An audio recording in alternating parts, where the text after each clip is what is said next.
Well, welcome back. It's been a little bit, but it's I think it's going to be an exciting little session. It's time to get these loops finally working. So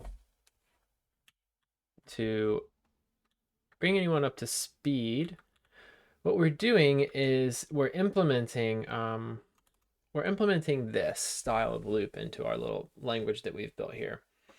And the point of this is to iterate over an array or a string, um, or actually an optional value as well. But really, to iterate over an array is the main thing, and there's two styles that we support. We support a yield style, which is going to create another array. This is going to create an array of integers.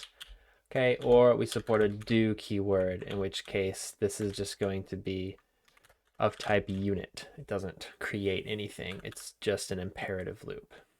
All right. And where we got is we actually got pretty far. The way we're implementing this is we're in the type checking phase of our compiler. We're desugaring this line of code into this line of code, more or less. The names aren't quite right, and there's some things that are inaccurate, but this is what we're doing. We're doing that as well. And it's really close. We were in the debugger last time, and we saw the correct array is built, but the problem is that we're not assigning to our destination variable. We're just sort of leaving the array on the floor. So that's the thing we need to fix this time. I did have a thought just about like integrity and borrowing, aliasing, right? So this language is obviously very incomplete. It doesn't deal with memory safety or that sort of thing, the thing we worry about in these modern times.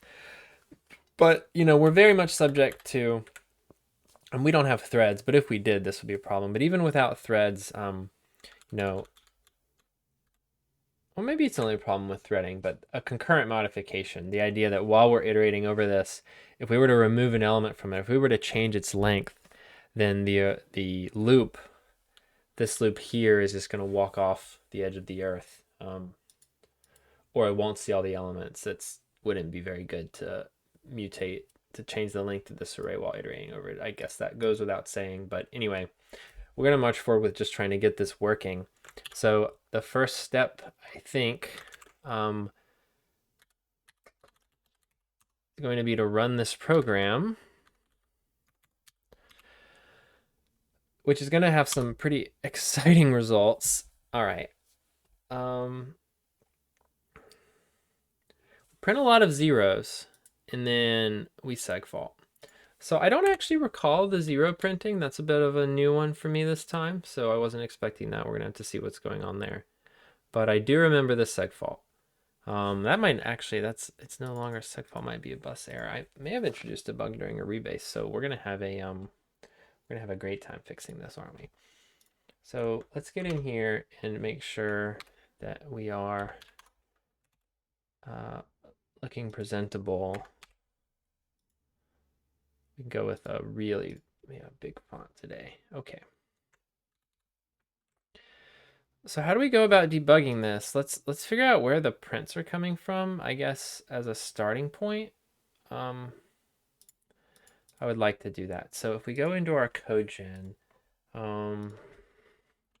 yeah, we can look for a build print string call, which is something that I often do to debug things. Okay, it's not there. Open up a.bfl, yeah. Oh, okay. Sorry. We have the print. So just staring me in the face. So obviously we're printing everything, but it's pointing me to bad memory anyway. So printing all these is printing a 0, and then I think we're getting a bus error actually instead of a segfault. Bear with me while I take a sip of my bubbly water.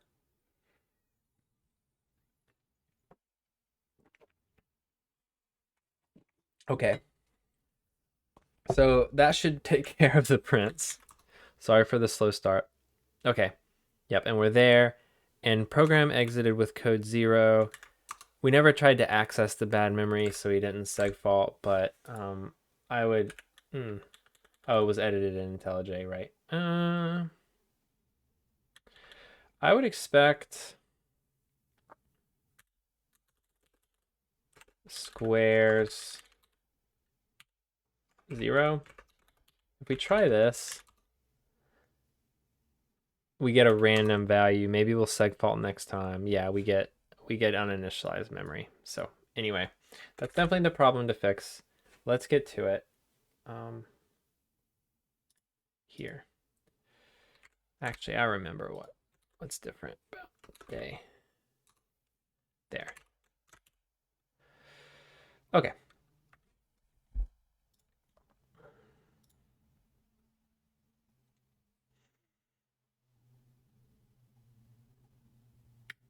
So are we dumping out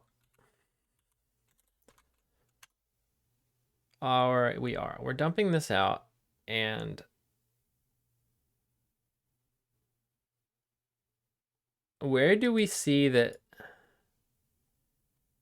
Oh, we don't see val squares equals because we're only printing this out. But we can't assume that there's just a problem with assignment. So we have to assume that this value just isn't being returned, and it seems like a code gen problem. So we're going to go into code gen and we're going to look at typed expr actually block. So this is where we take a typed block and turn it into machine code. So what we're doing is we are evaluating each statement in the block, and then we are returning the value that this returns. So all the work is being done by codegen block statements.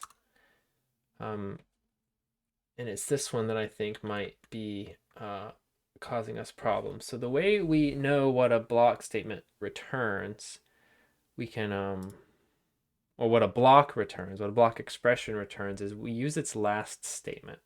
So we have this last here. Let's be sure that we set this in all cases. So for a while loop, we don't. So that certainly seems interesting. Now while loops don't produce values. We could go to our go back to our desugared code. This entire block, if I can copy it and pull it up in a better place. This entire block, so we have this. I'll go ahead and indent here.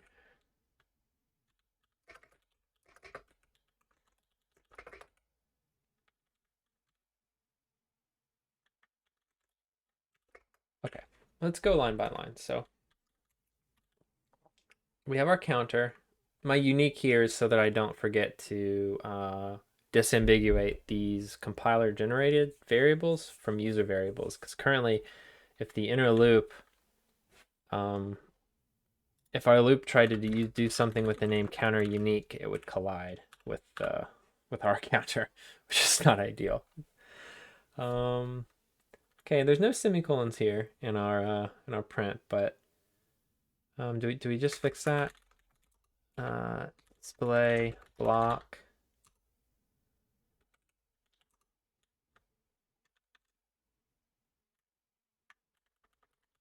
Yeah, I think we do.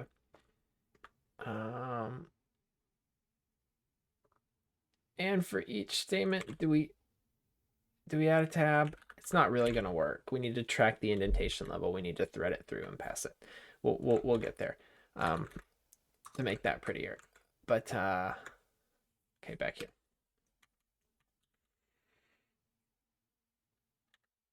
Okay. Do you see it? I mean, yeah, Copilot sees it. So again, we're debugging our generated code, which is kind of fun. We wrote code that spits out code, and the code that we wrote to spit out code, there's nothing wrong with it. It's just spitting out the wrong code. If that makes sense. So the hard part is all correct. The easy part. So what we need here, what is this? In the language of the internals of our compiler, what are we doing here? What we're going to do is we're going to add one last statement to this block, which currently contains 1, 2, 3, 4 statements.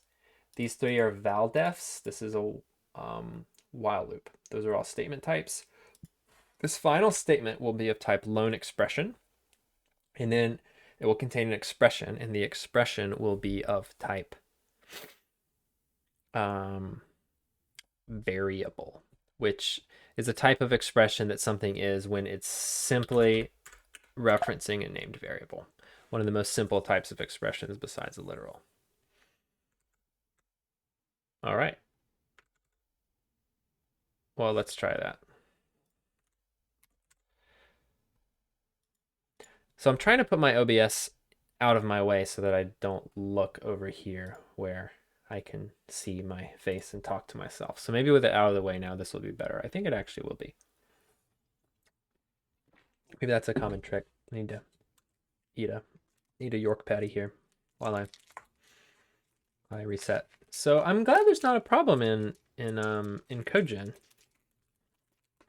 I think we're closer than I ever could have possibly dreamed. All right, it's taking too long to unwrap because it melted a little, and so it's stuck to the wrapper. It's a Valentine. It's a smushed Valentine's peppermint patty. Okay. Let's generate some better code. So back in the typer, it's our for expr. Sorry. It's getting to be kind of a long file. It takes me a couple seconds sometimes to find things, especially if it's been over a week since I last worked in here.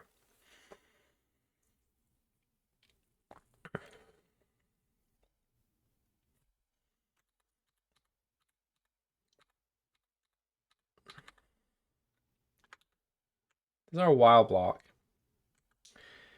We don't need to add anything to our while block. That's this block. So the while block contains 4 statements. 2 valdefs, one of which the right-hand side is a block, which is fun, an assignment, and a function call. It's this one, what we're calling our for expr block that needs to be added. Needs a statement added to the end of it. So our for expr block, we found it, and we pushed the while statement.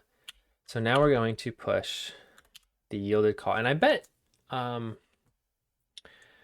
Copilot can guess this. So we are going to push a statement that's an expression, and it is going to be a variable, and it's not going to be our counter variable though. We're not pushing the count. If we did this, what Copilot is suggesting, that would be counter unique. So our loop would always yield the length of the thing we iterated over, not what we want at all. So the variable ID is going to be the yielded. Okay, so yielded decals dot variable ID. Now, why is this optional? Well, in the do variation, the non-yielding variation, we don't do this stuff. So we're only going to, yielded call only exists if this was a yield. If this was a do, then we just pretend that doesn't exist, pretend that doesn't exist, and this won't exist. So we're going to conditionally add this expression. So this is as simple as if let some, we'll do yielded variable ID. We don't need the other decals, equals yielded decals. So if we have it, and I can probably let good old ChatGPT write this.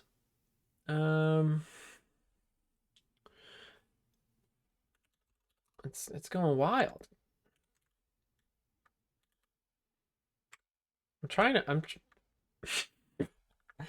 I'm trying to show how powerful this coding tool of the future is. Yield decals is partially moved. Can we deal with that?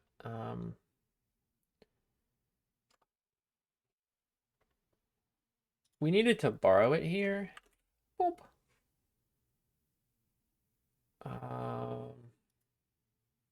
Ooh. Oh, that's horrible. Well, no, because that would be cloned anyway. Yeah, and uh, it, technically it's on an unnecessary clone. If we had three independent options, we wouldn't have to do that. But yeah, Rust. So we'll borrow it again just to be good. The thing we're using here is copy. This statement is not copy because it's a big boy, it's a big thing. But the variable ID is copy, so we needn't worry. Are you gonna get it right this time? No.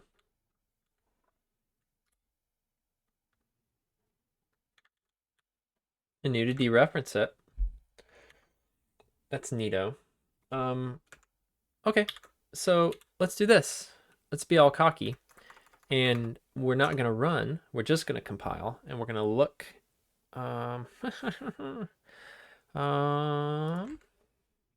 so it won't work if you keep your bad code. But what I will do is actually make a trade. So I'll get rid of my approximated desugared for the real thing that actually came from the compiler, and that's that. I wonder if it's fine.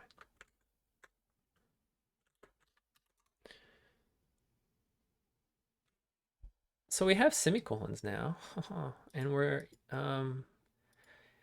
yielded call.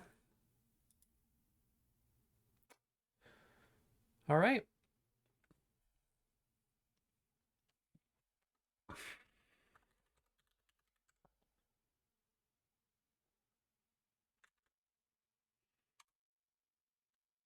One. Was it supposed to print one? Let's do four squares do. That's the only one that doesn't tell us if it ran, friends. Because 1 times 1 is 1. Okay, so now we should get 12581.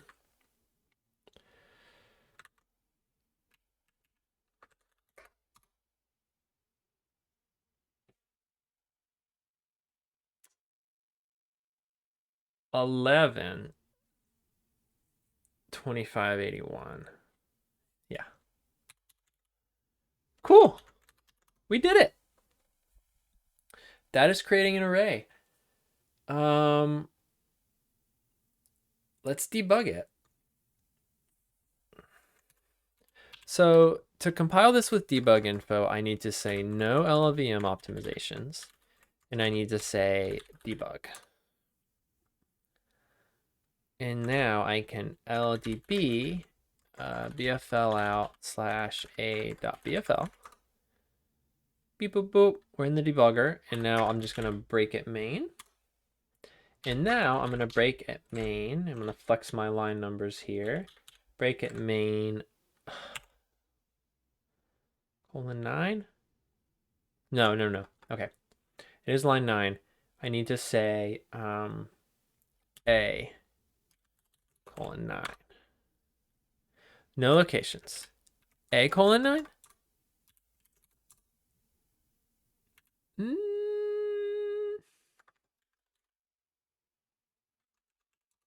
Well, I used to be able to do this. Can we just run it?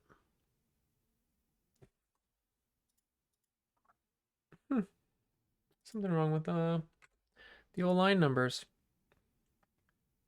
Oh wow, and we're stopped here in the middle of a comment. Something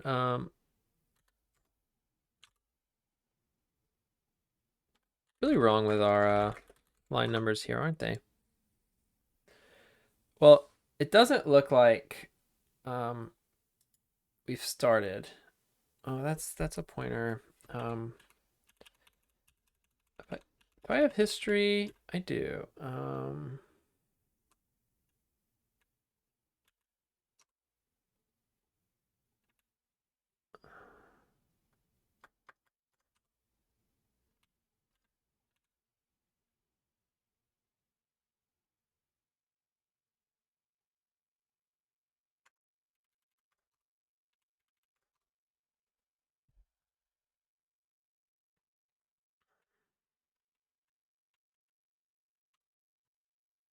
such an intuitive tool. It's a wonder that I've forgotten how to use it effectively in so short a time. Can I just step?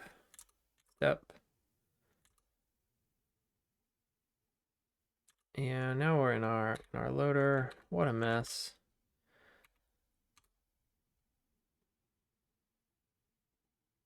Not taking a very long time this time. Break main, run. Yeah, it says this is line 18, which it is. But why do we think we're on line 18?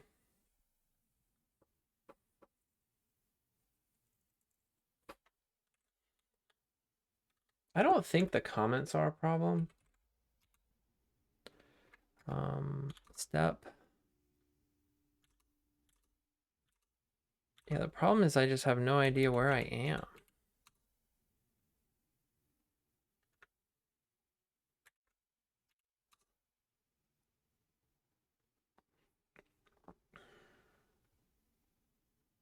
Hmm.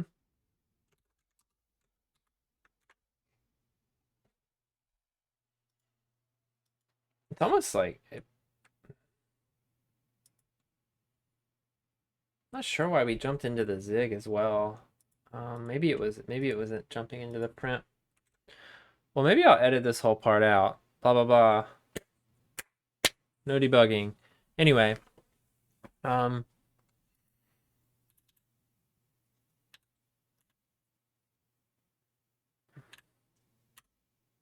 anyway, yeah, this is great. So let's build on this. That's passing. That's hello world basically for these loops, but there's still a whole lot to do.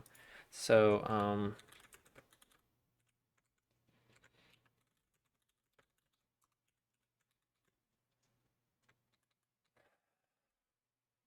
we could test our optionals. We could do this hinting thing, although I don't think that's very essential. Yeah, let's test the optionals real quick. I have a feeling it's gonna work. All we have to do, well, if anyone caught this, our yielding, here, we actually need to check. No, actually, yeah, because we're gonna yield the optional if it's an optional, so this doesn't depend on it. That's really nice the way we did that. So let's leave that as A, and let's try to create B, fun main, int 0. So we'll do val config equals, we'll do it like this: URL localhost 3000, and the the secret is foo bear, of course. Okay, and now we're gonna say that's a okay, well, I have to define the type if I want this to be optional. Actually, no, I can say some. And then pretend we flip a coin, and we maybe clear the config. Oh, we're not going to. No, I don't actually have match, but that would be nice.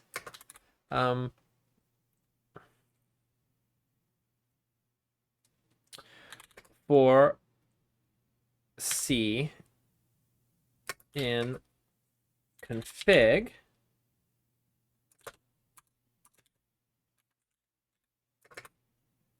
print c.url, print c.secret.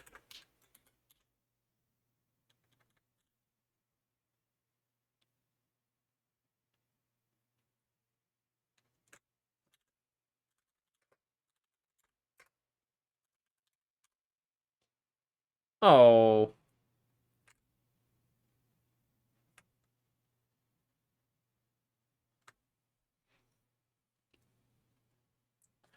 Force, it's my own language. We're gonna do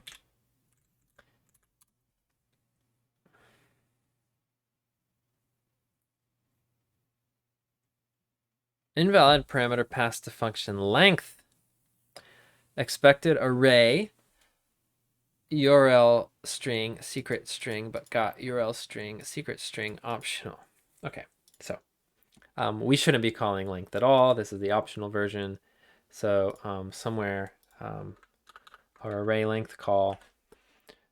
So this part, yeah, okay. If we're doing the optional thing, then there is no while loop. Although we could make it a while loop. But really what we want to desugar to,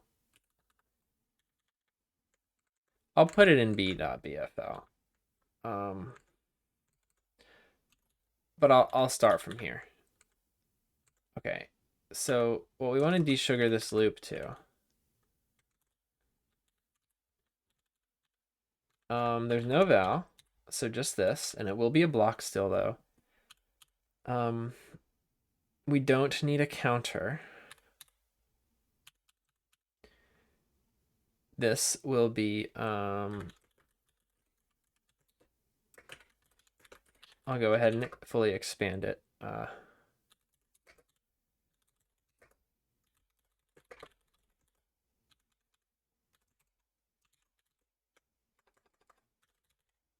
It'll be that.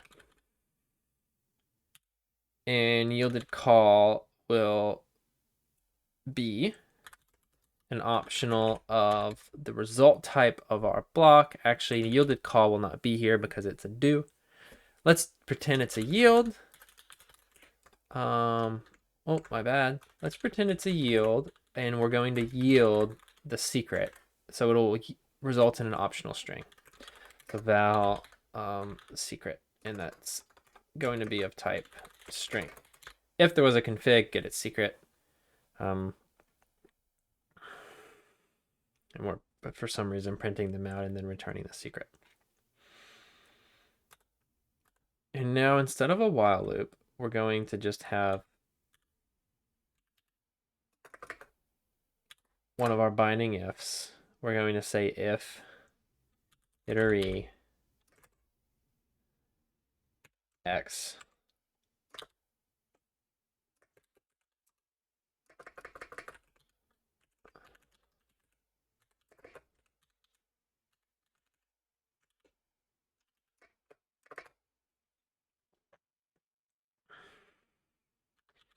Yielded call equals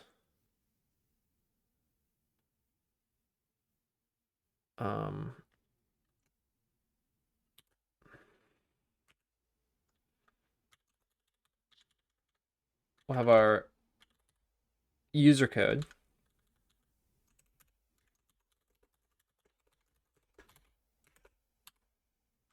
And after our user code is run, we're going to assign to it. Then we're going to return a yielded call. So the first thing to do, and part of me, as I go to implement this, I'm like, oh man, the entire thing is like, well, if it's an array and otherwise, and we already have a way to do this with optionals. Like all we would need to do, well, they're already expressions actually. So what I can already write is val secret equals if c if config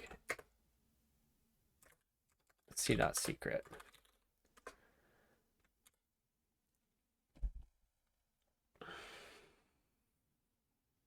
And then I would have to say, no, I would have to say some else none.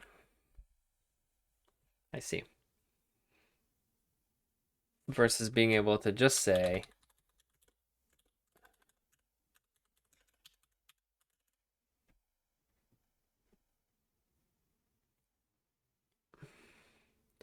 it's really config.map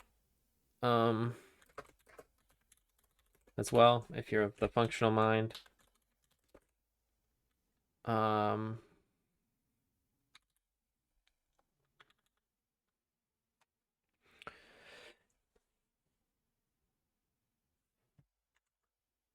I just can't decide if it's actively bad or if it's fine, or if I'm just being lazy about implementing it.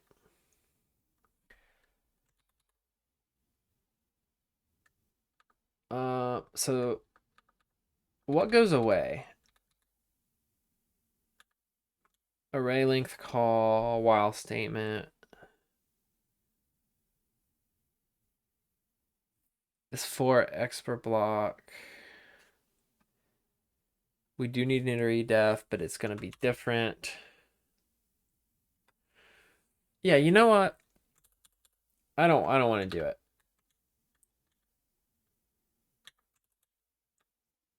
No iterating over optionals.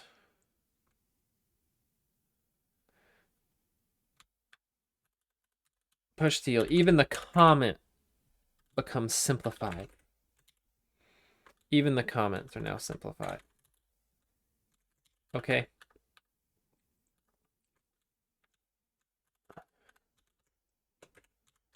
So the main thing now is going to be in our function that says whether this is iterable or not. Item type of iterable. We're going to go to optional. And we're going to say nope. That comment was from where we copy pasted. We're going to say optionals are not iterable. Just arrays and strings. And then we'll do our pattern matching thing instead. So once I do my pattern matching thing, then what this will become is if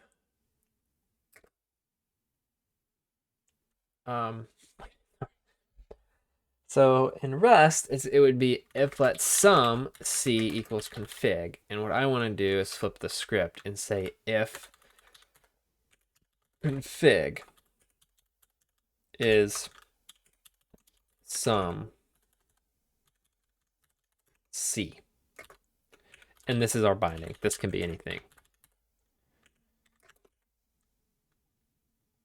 If config is sum c, and then any expression. So we don't even need the braces. C dot secret.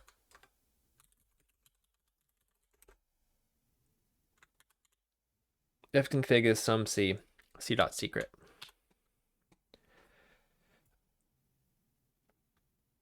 Yeah. And this is going to be our single arm pattern matching syntax, where you can just do the is, and then you would do a full blown match. Like you could easily do the same thing with case sum. I wonder. So another thing too is obviously in a normal pattern match you would need both. It needs to be irrefutable. You would need both, right? But what about for a refutable match? Because we're really just trying to say if it's in there, right? If it's in there, then print it out. Could we do kind of what we did with our do yield, and could we just use? This is horrible, but you know, okay, so partial match, right?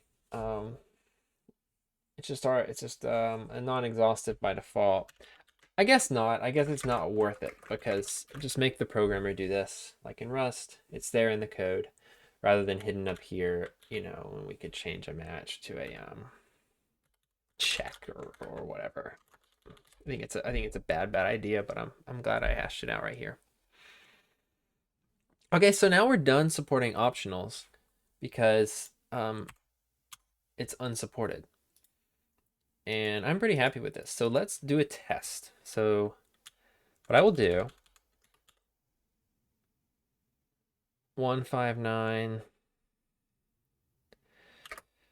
11 12. I like 12 a lot better.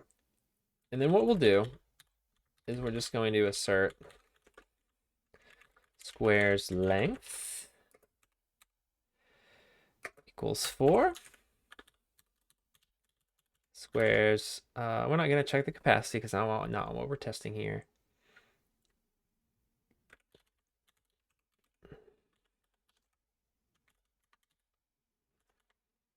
Okay, it was really bad bimming. I'm sorry. And then I could do like the increment thing. No, not quite. I'm a little embarrassed. 1, 25, 81, 144. We can leave that in there for posterity. And cargo test. We can actually just run. Right. So let's run it. Okay, and just to prove to you that the asserts do something, so you see this. That one. Okay. So this is the last exit. This is the exit code of the last command. It succeeded. Okay, and then this is pink instead of red. It's magenta instead of red. But 145, if we run, you'll see assert failed, exited with code 1. Okay, so the compiler is going to be pink no matter what because it's executing the subprogram, but the thing exited with code 1. So if we actually run the binary,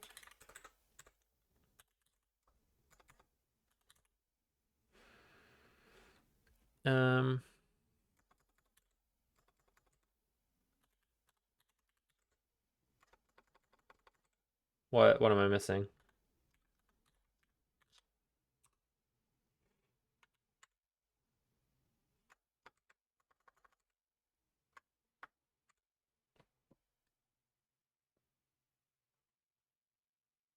Oh, it's not there. Oh, it's A. I'm sorry.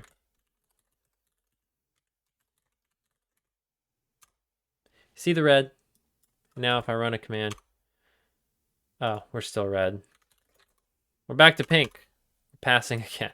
Okay, anyway, the point is the assertion failed and it prints assert failed. That's defined in our prelude. Actually in userland with a boolean and a print and then exit. Also technically, no, an intern function, but declared here like a function. So that's kind of neato. All right, I think that about does it. Let's definitely commit that, and we can say what we did. Oh, there's a little bit of leftover merge conflict in here, so that's a little sloppy. I added a known type args parameter to eval function call so that we don't have to infer the type args over and over here. So that should speed things up a little bit. And, you know, in the theoretical world where this compiler's performance ever matters. And yeah, just looking over what we did, we removed the optional support. All we had to do was yield this. So really, I've been talking for an hour, and all I needed to do was add this one little line. But it's been fun. It's been a nice little refresher, and then maybe tomorrow, if I have time, I can get on and can make some bigger progress. If we check the to-do list actually of the project with 4 iteration, we have do. Okay, so we can test it on string next time, but we're quite close. That's kind of fun. And then maybe next time, you know, who knows? I would love to do the sum types and then the matching. Those kind of go really well together.